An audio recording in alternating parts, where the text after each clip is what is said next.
গতকাল বাংলাদেশ প্রথমবারের মতো অস্ট্রেলিয়াকে টানা 2 ওয়ানডেতে হারিয়ে সিরিজ জিতেছে এবং অস্ট্রেলিয়ার কাছে যে এটা কতটা লজ্জাজনক সেটা তাদের ভাষাতেই বোঝা যায় এবং সেটা তাদের শারীরিক আচরণে বোঝা যায়।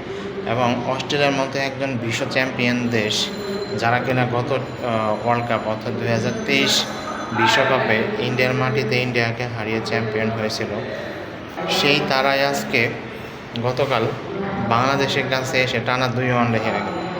এবং এই অস্ট্রেলিয়ার দলকে যে আপনি বি টিম বলবেন বা তাদের যে ভালো ভালো প্লেয়ারগুলো নাই, এটা বলার কিন্তু সুযোগ নাই, কারণ অস্ট্রেলিয়ারা কিন্তু অনেক ব্যাটসম্যান নিয়ে এসেছিল এবং তারা ম্যাক্সিমাম খালি 2-3 জন বোলার নাই আর 1-2 জন ব্যাটসম্যান নাই। তারাও কিন্তু হেরে গেল এবং বাংলাদেশের কাছে হেরে গেল। গতকাল সংবাদ সম্মেলনে ক্যামেরন গ্রিন যেমন বলেই ফেললেন যে তারা বাংলাদেশে এসে বিরাট এক নতুন অভিজ্ঞতার সম্মুখীন হলো। বাংলাদেশ যে এত ভালো খেলবে, বাংলাদেশে যে এত বাউন্সি উইকেট থাকবে সেটা তারা কখনোই কল্পনাই করেনি এবং বলেছে যে বাংলাদেশে এসে তারা ভিন্ন এক অভিজ্ঞতা নিয়ে গেল এবং বাংলাদেশ যে এখন আর আগের মতো নাই, বাংলাদেশ যে অনেক শক্তিশালী একটা দল হয়ে উঠেছে সেটা তাদের খেলাতেই প্রমাণ করে। ইভেন অস্ট্রেলিয়ার সেই ক্যামেরন গ্রিন কিন্তু বলেছে যে এটা আসলে উইকেটের দোষ না, এটা উইকেট সব ঠিক আছে, এটা বাংলাদেশ বোলারদেরই হচ্ছে কার্যকারিতা এবং বাংলাদেশ বোলার এখন যে মানের বোলার, এটা অবশ্য বাংলাদেশ দল যে কোনো সেমিফাইনাল খেলার দাবিদার রাখে। যদিও বাংলাদেশের ব্যাটসম্যানরা তেমন ভালো না, ব্যাটসম্যানরা তেমন রান করতে পারে না নিয়মিত, এই জন্য হয়তো একটু পিছিয়ে আছে।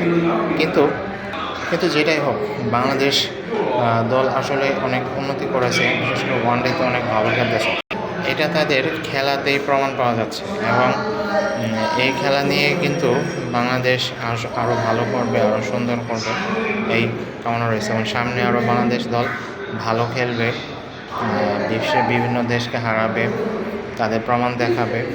এটাই হয়তো এখন দেখার বিষয়, কারণ বাংলাদেশ দল এখন কিন্তু আর আগের মতো নাই, কারণ বাংলাদেশ দল বোলিং ইউনিট অনেক শক্তিশালী। একটু কথা বলি, সেটা হচ্ছে গতকাল তাসকিন আহমেদ যেভাবে প্রথম বলে বোল্ড করলেন সেটা কিন্তু আসলে দেখার মতো। গত কিছুদিন ধরেই প্রত্যেকটা ম্যাচেই কিন্তু তাসকিন শুরুর উইকেট এনে দেয়, ব্রেক থ্রো এনে দেয়। তারপর মুস্তাফিজুর রহমান কথা তো না বললেন, নাহিদ রানা তো দুর্দান্ত। মোট কথা বোলিংয়ের একটা বিশ্বমানের বোলার এবং সেই বোলার আর এখন যে কোনো দলকেই হারানোর জন্যই কিন্তু তারা অনেক যথেষ্ট ভূমিকা পালন করতে পারে। যাই হোক, বাংলাদেশ দল আসলে অনেক ভালো খেলেছে, অনেক সুন্দর খেলেছে এবং এই মেহেদী হাসান এবং ব্যাটসম্যানরা তো আসলে ভালোই খেলা শুরু করছিল, কিন্তু তানজিদ হাসান তামিম প্রথমে আউট হয়ে যাওয়ার পর একটু চাপে পড়ে যায়। সৌম্য সরকার, নাজমুল হোসেন সেই চাপটা সামাল দেয়, মাঝখানে উইকেট ফালাই আবার চাপে পড়ে গেছিল, কিন্তু শেষমেশ মেহেদী হাসান, মিরাজ এবং তাহিদ হৃদয়ের কল্যাণে বাংলাদেশ ম্যাচ জিতে বের হয়ে যায়।